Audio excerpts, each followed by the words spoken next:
তার জন্য অপেক্ষা কর তুই। কালমুখী আমার পেছনে লেগে কিছু করতে পারবি না। তোর এই কালমুখ দেখলে এমনি সবার দিন খারাপ যায়। অতি সাত করে কষ্টের টাকায় ছোট্ট একটা জিনিস কিনতে এসে কালমুখীর নজরে পড়লাম। আমার যে শত্রুর ছড়াছড়ি, শত্রুরা শেষ নেই। কিভাবে বাঁচি বলো তো? দুটো ভালো খাওয়া পরা, দুটো ভালো জিনিস কেনারও উপায় নেই আমার। গুড মর্নিং, কেমন আছো সবাই? আশা করছি সবাই ভালো আছো, আমিও খুব ভালো আছি। সকালবেলাটাই শুরু হয়েছে মিষ্টি মুখ দিয়ে, তাহলে সারাদিন আজকে মিষ্টি মিষ্টি কথাই বলবো তো। সবাই যেমনি বলে যে একটু মানে কড়া কথা বললে মা কি তোর মুখে মধু দেয়নি রে, তা সেই রকম আজকে যেহেতু মিষ্টি সকালবেলায় মুখ হচ্ছে, সারাদিন মিষ্টি মিষ্টি কথাই বলবো, তাই নাকি? Jokes the part. যাই হোক, কালকে তোমরা অলরেডি ব্লগটা পেয়ে গেছো যে আমি বাজারে বেরিয়েছিলাম তেল ফেল আনতে। তখন আমি কিন্তু এই দই নিয়ে এসেছি, আমার বাবার মিষ্টি দই, তার সঙ্গে আছে আজকে রুটি, মানে সকালের টিফিন। আর মায়ের জন্য নিয়ে এসেছি টক দই। সব আলাদা আলাদা, দেখো সব 100 গ্রাম করে আলাদা ভাগ করেই দোকান থেকে নিয়ে এসেছি। বাড়িতে ভাগ করে দেওয়ার অনেক ঝামেলা আছে, কার রাগ হবে কার ঝাল হবে, দরকার নেই, বাজার থেকেই করে আনা ভালো। আর এখন যাচ্ছি অ্যাকোরিয়াম পরিষ্কার করতে।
আজকে দুপুরবেলা দারুণ খাবার, পেঁয়াজ, কাঁচা পেঁয়াজ লঙ্কা দিয়ে ডাল সিদ্ধ একটু শুরু শুরু করে মাখা, আর পটল আলুর তরকারি, শসা, একটু পেঁয়াজ কুচিও নিয়েছি আমি।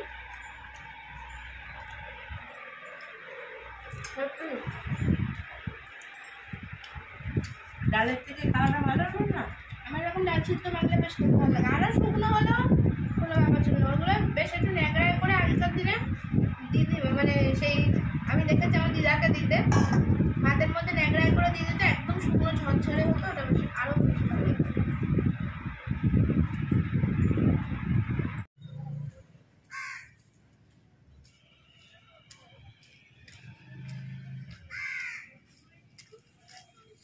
কেনাকাটা করতে যাব বলে বেরিয়ে পড়েছি, আর এক বসলা বৃষ্টি কিন্তু এক্ষুনি হয়ে গেল। দোকানে অলরেডি পৌঁছে গেছি, আর তার আগে কয়েকটা দোকান ঘুরেও এসেছি। একটু ভেরিফাই করে জিনিস কেনা না অনেকটা ভালো, কারণ আমি খুবই পছন্দ করি যে একটু দু একটা দোকান দেখে দাম দর করে জিনিস ভালোভাবে দেখে তবেই জিনিস কেনা উচিত আমার মনে হয়। এটা জানি না, অনেকের হয়তো অপছন্দ, অনেকে অনলাইনে কিনতে পছন্দ করো, আর আমি কিন্তু এরকম দোকানে গিয়ে ভালো করে দেখে শুনে কিনতে বেশি পছন্দ করি, কারণ আমার তো অল্প ইনকাম, অল্প ইনকামে চলতে হবে। তা তোমরা দেখে কি ভাবছো, ফ্রিজ কিনতে গেছি না এসি? অবশ্যই কমেন্ট করতে থাকো। গুড মর্নিং, কেমন আছো সবাই? আশা করছি সবাই ভালো আছো। এখন ছাদে জামা কাপড় মেলতে এসেছি। কালকে যেহেতু বৃষ্টি হয়েছে দুপুরবেলার দিকে, স্নান টান করে জামা কাপড় কিছু শুকায়নি, যা কেচেছিলাম। তাই এখন মা বললো আবার তো এগুলো পরতে হবে নাকি, যা ছাদে দিয়ে আয় রোদে। এই এখন ছাদ দেখেই বুঝতে পারবো, দেখেছো বৃষ্টি হয়েছে, যে আজকেও ভোরবেলা মনে হচ্ছে বৃষ্টি হয়েছে, তাই মেলতে চলে এসেছি। মা এখন মাখছে আটা, টিফিন খাওয়া হবে।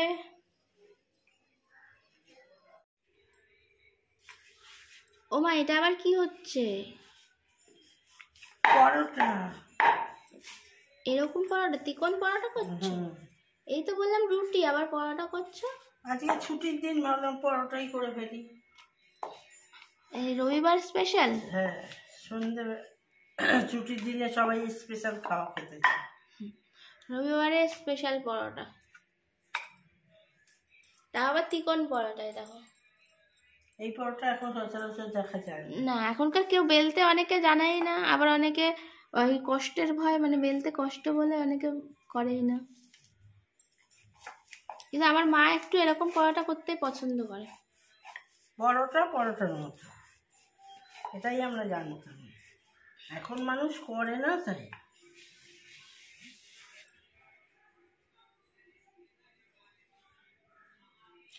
দেখো মা তোমাদের দেখিয়ে দিল কেমন করে করছে।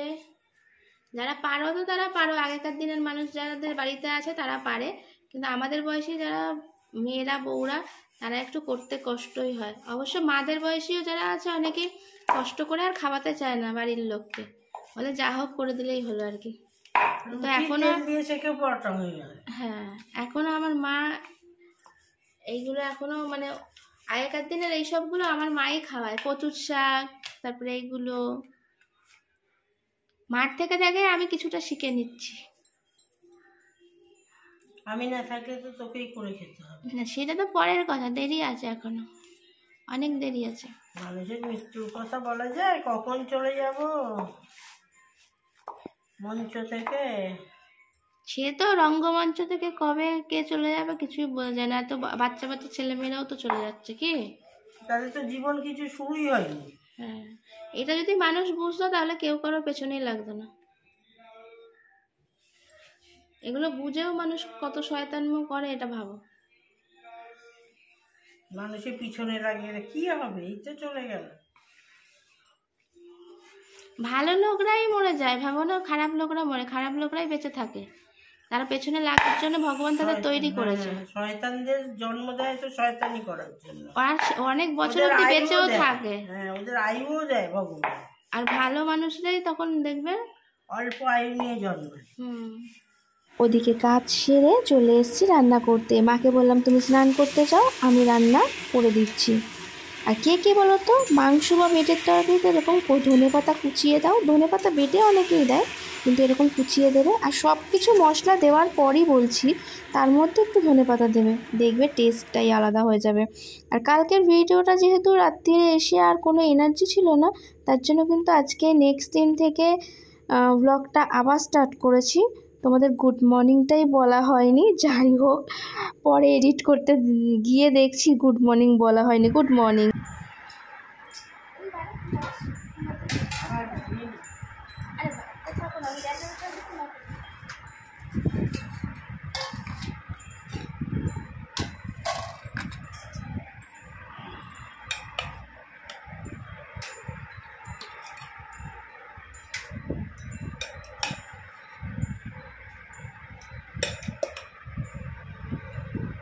ছোট্ট একটা জিনিস কিনতে গিয়ে কালমুখীর নজরে পড়ি। তোমাদের এবার পুরো ঘটনাটা বলছি। কালকে তোমরা দেখতে পেয়েছো যে আমি একটা জিনিস কিনতে গেছিলাম, সেটা তোমাদের সঙ্গে শেয়ার করছি কি কিনতে গেছিলাম। তো যখন জিনিসটা নিয়ে আসছি, এই কাছাকাছি একটা কালমুখী দেখতে পেয়ে গেছে, জিনিসটা নিয়ে আসছি, সহ্য করতে পারছে না যে ও মা জিনিসটা আনছে আর কি। দেখো মানুষে কেমন যেচে পড়ে গায়ে পড়ে মানুষের সঙ্গে পেছনে লাগার চেষ্টা করে। অমনি আমার মানে ওই জিনিসটা আনা দেখে কালমুখীর মানে জ্বলন উঠে গেল। রাস্তার মধ্যে, সারা রাস্তায় কেউ নেই, একজন আমার চেনা লোকই ঢুকছিল তার বাড়িতে আর কি। সে তো বুঝতে পারছে যে আমি পেছনে আসছি, সে আর সারা শব্দ কিছু দেয়, সে আর এমনিতেও সারা শব্দ দিচ্ছে না, মানে সে ঢুকছে বাড়ির দিকে। আর তাকে ডেকে ডেকে বলছে ভালোই এখন সময় যাচ্ছে, ভালোই এখন দিন যাচ্ছে, বুঝতে পারছো টোনটা কাকে কাটছে এবার বলো। সারা রাস্তা মানে সারা রাস্তা পর কেউ নেই, যাই হোক বুঝতেই পারলাম। আর সে আবার কি মুখে শুধু নয়, নিচে কুদে, মানে এমনি তো স্লিম ফিগার আর কি, নাচতে কুদতে যা একটু বেশি ভালো পারে। তাই ভাবলাম এত মানুষের জ্বলন হয় বলো তো? যখন মানুষ না বলে না মেয়েরা মেয়েদের শত্রু হয়, জানো তো, তাও যদি আমার বয়সের লোক হতো, যে হ্যাঁ আমার বয়সের এজের লোক, তা একদমই নয়, আমার মায়ের বয়সী লোক, কোথায় ভাববে আমার সন্তানের মতন সে এত কষ্ট করে তার বাবা মাকে দেখছে, সংসার চালাচ্ছে। আজ আমাদের ছেলে কোনো দিন দেখবে কি না দেখবে না সেসব কোনো ব্যাপার না। আরে পরের সংসার যদি উচ্ছনা যেত, আর যদি আমি ভিক্ষা করে খেতাম তাহলে বেশ ভালো লাগতো। সেটা হলো না, ওমা মেয়েটা সংসার চালিয়ে নিচ্ছে, তাহলে তো সহ্য করা যাবে না, তাহলে তো তাকে একটুখানি কুচিয়ে রাখতে হবে, কোচাতে হবে, একটু টোন টান কাটলে বেশ ভালো লাগবে না, আমাদের বেশ শান্তি অনুভব হলো। কি হবে ভাই বলো তো? কিচ্ছু হবে না। ওই সব ওপরওয়ালা বসে রয়েছে, যার কপালে যেটা লিখে দিয়েছে না এই কপালটার মধ্যে, তার বাইরে কেউ বেরোতে পারবে না। শাস্তি এরা পায় কিন্তু অনুভব হয় না। আসলে এদেরকে ভগবান তৈরি করেছে মানে যাওয়ার শেষ দিন পর্যন্ত শয়তানি করার জন্য, লোকের পেছনে কাঠি মারার জন্য। যার যা চরিত্র, এটা তো সবাই পারবে না, তাই না? আছে ব্যক্তি, দুজন ব্যক্তি আছে এখানে, আমাকে দেখলেই কেমন জ্বলন ওঠে, মানে একটু যখন দেখে খুব খারাপ অবস্থায় আছি, মানে দেখে অনুভব করতে পারে আমি খুব খারাপ অবস্থায় আছি, খুব খুশি হয়, খুব আনন্দ হয়, এই হয়েছে, ঠিক হয়েছে, এটা ঠিক হয়েছে, শেষ অবস্থা হয়েছে, ভালো হয়েছে। আর যখন দেখে একটু ভালো আছি, কিছু কেনাকাটা করছি, কিছু একটু ভালোভাবে থাকতেই পারে, সবাই আশেপাশে যারা আছে সবাই তো দেখতেই পায় যে মানুষের একটু বাজার দোকান করে আনে, ভালো মন্দ কিছু, সেটা আর তারা সহ্য করতে পারছে না। এটা শুধু এইটুকুনি আমরা কালকে আমার এত হাসি পাচ্ছিল, তখন প্রচণ্ড রাগ হয়েছিল, কিন্তু তারপরে মাকে এসে বললাম আমার এত হাসি পাচ্ছিল যে মা সামান্য একটা বিষয় তাতেও লোকে জ্বলছে, তার মানে হয়তো আমাদের মধ্যে এইটুকুনি কিছু গুণ আছে যেটা তার মধ্যে নেই, তার জন্য সে এরকমভাবে জ্বলছে। যাই হোক, ছেড়ে দাও, এরকম জ্বলন অনেক দিন ধরে অনুভব করছি, এখন শুধু নয়, আজ সোশ্যাল মিডিয়ায় এসেছি, কিন্তু এর আগে তো সোশ্যাল মিডিয়ায় ছিলাম না, তোমাদেরকে জানাতেও পারিনি, তাই ভালো আজকের এই বিষয়টা একটু শেয়ার করি। কারণ এরকম জ্বলন কোনো দিন দেখেছো? মানে কারোর এলাকায় এরকম হয়? আমার সঙ্গে প্রতিনিয়ত হয়। তাহলে বুঝতে পারছো কীরকম জায়গায় আমি থাকি, কীরকম মানুষের মধ্যে আমি থাকি, যে একটা মেয়ে এত অসহায় অবস্থা, এত খারাপ অবস্থা থেকে যদি একটু মানে কষ্ট করে জমিয়ে কিছু একটু করার চেষ্টা করে, তাকে তারা সহ্য করতে পারছে না। আর কিছু বলার নেই গো, এরা আর কার ভালো দেখবে, ওই জন্য এদেরও ভালো হয় না, কিন্তু এরা বললামই সেটা গায়ে লাগায় না। যাই হোক, ভগবান সব কিছু লিখে রেখেছে, তার জন্য অপেক্ষা কর তুই, কালমুখী আমার পেছনে লেগে কিছু করতে পারবি না, তোর এই কালমুখ দেখলে এমনি সবার দিন খারাপ যায়। যাই হোক, আর তো আজকের ভিডিওটা এখানেই শেষ করে দিচ্ছি, যেহেতু মুডটা গরম আছে, কালকে থেকে মুডটা গরম ছিল, তো একটু তোমাদের সঙ্গে শেয়ার করলাম যে কোন কালমুখীকে নিয়ে আমি থাকি। কালমুখীর খপ্পরে একটা ছোট্ট একটা জিনিস আনতে গেছি, সেটাই তার কুনজরে পড়ে গেল, তাহলে বুঝতে পারছো? কিছু বলার নেই। তো আজকের মতন এখানেই ভিডিওটা এন্ড করে দিচ্ছি। যারা আমার এই ভিডিওটা আজকে দেখলে নতুন বন্ধু, তারা কিন্তু অবশ্যই সাবস্ক্রাইব করে আমার পাশে থেকো। আজকের মতো সবাইকে টাটা। আজকে ভিডিওটা অনেকটা লম্বা হয়ে গেল, তাই জন্য কিন্তু জিনিসটা আমি দেখালাম না যে আমি কি কিনেছি, ঠিক আছে? নিশ্চয়ই দেখাবো নেক্সট একটা ব্লগে। আজকের মতো সবাইকে টাটা, বাই বাই।